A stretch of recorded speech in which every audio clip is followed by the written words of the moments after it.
I'm Manouk Akopyan. Thank you for tuning in, and thank you to our partners, personal injury attorney Nelson Gevorkyan. Hi, everyone. I'm Manouk Akopyan, joined by Paddy Pimblett, getting ready for his co-main event fight against Michael Chandler, UFC 314, April 12th in Miami. Paddy, this is another big fight for you in what is now becoming a norm for you, right? Big name opponents after another. Michael Chandler, big veteran, but he's on the back nine of his career. What are you expecting in this fight? Fireworks. I'm expecting to come out and try and take my head off. I know that's going to be his plan. He's going to come out swinging, come right forward after me, and I'm going to have him dancing around on the end of my shot. You're 6-0 in your UFC career. You have one of the biggest fan bases in the sport. How does beating Chandler just take you into another stratosphere, you think, with your star status? The main thing it does is take me up to rank 7. People stop calling me a prospect and start calling me a contender then. And obviously it's going to take me profile up another notch as well. You know, Chandler's got a lot of fans, a lot of followers.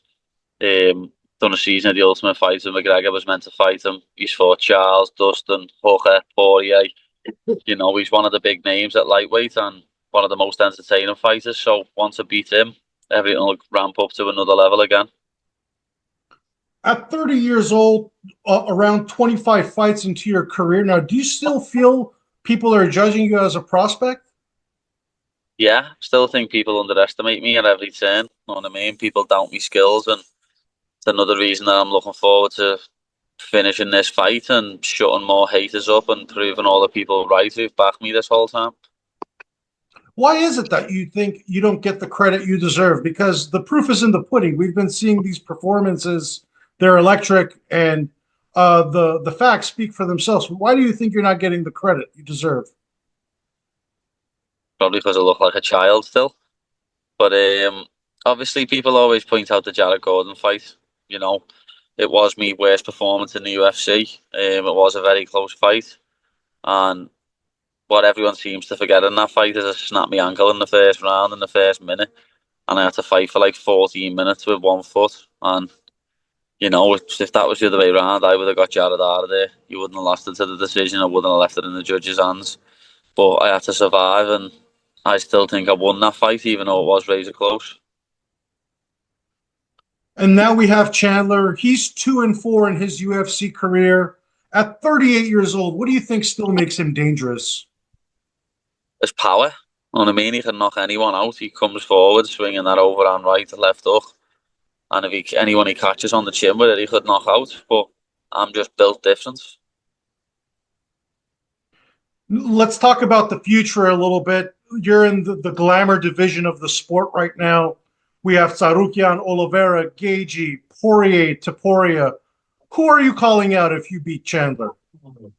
Anyone in the top 4, lad. I'd love to fight Ilya, of course. You know what I mean? Love to get my hands on hand sanitizer, boy. But obviously the top 4, I want to fight for the belt. Tsarukyan, Oliveira, Poirier, Gagey. One of them gets me a title shot.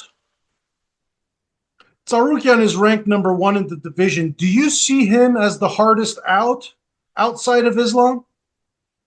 I don't know, to be honest. Everyone poses their own threats. Everyone's a different fight. Stylistically, everyone matches up differently.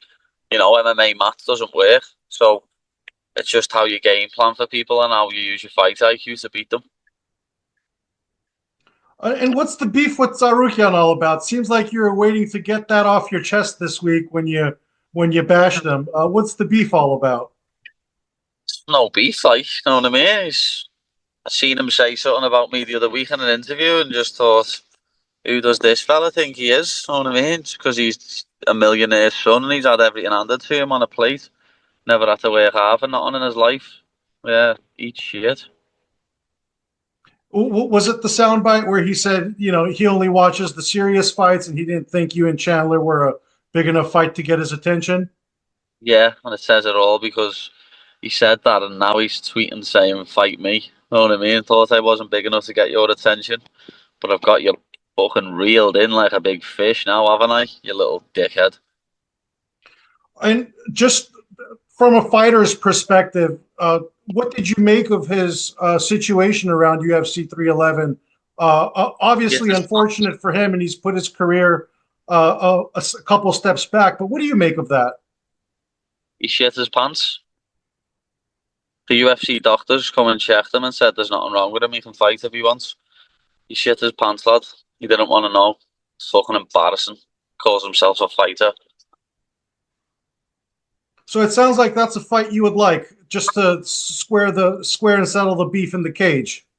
Yeah, I think he's overrated, to be honest. I don't think he beat Charles Oliveira. Charles Oliveira is still #1 in my eyes. Yeah, it's a mix and match at this point, right? In the top five, pick your poison. And if you beat Chandler, you're right there. You take his #7 spot theoretically, and you open a world of doors for yourself and your career. We're talking about all these beefs. I want to take it to a little bit of a more heartwarming subject. How has life been like for you, balancing life as a dad with twins and training for the biggest fight of your life? It's not easy, like, you know what I mean? Having to look after the kids as well as training every day and dieting, you know what I mean? It's not easy, but it's something that I've got to learn to live with, something that I've got to get done, and I will. They give me the extra motivation to push on and train harder and work harder.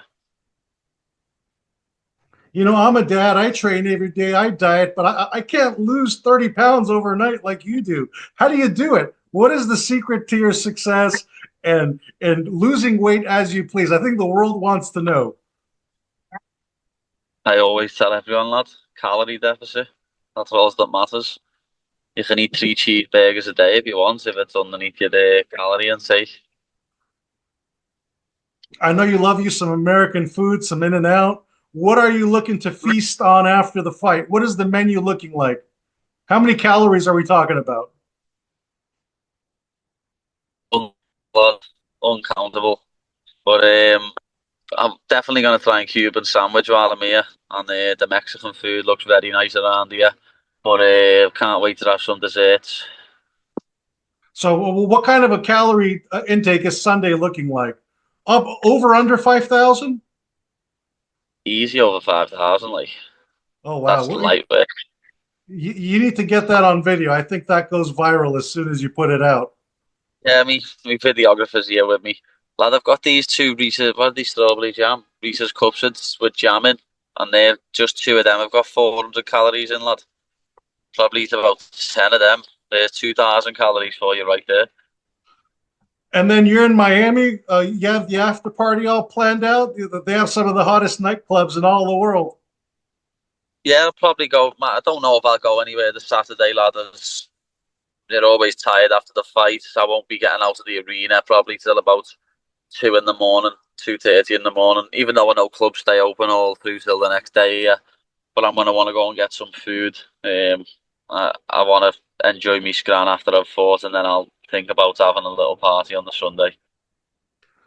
I know we're all going to be watching, but tell us how it ends. How do you beat Michael Chandler? Put it out there in the universe so everyone knows. He gets finished in under 10 minutes, first 2 rounds. I don't see him getting past that. Paddy, thank you very much for the time. Looking forward to it. Looking forward to seeing what the rest of your 2025 looks like. Looks like a lot of big fights are right there within arm's reach as soon as you get past Chandler. You know that this is a big year. The year I become #1 contender. Thank you very much for the time. Good luck with the rest of the weight cut. Thank you very much, fella. See you soon.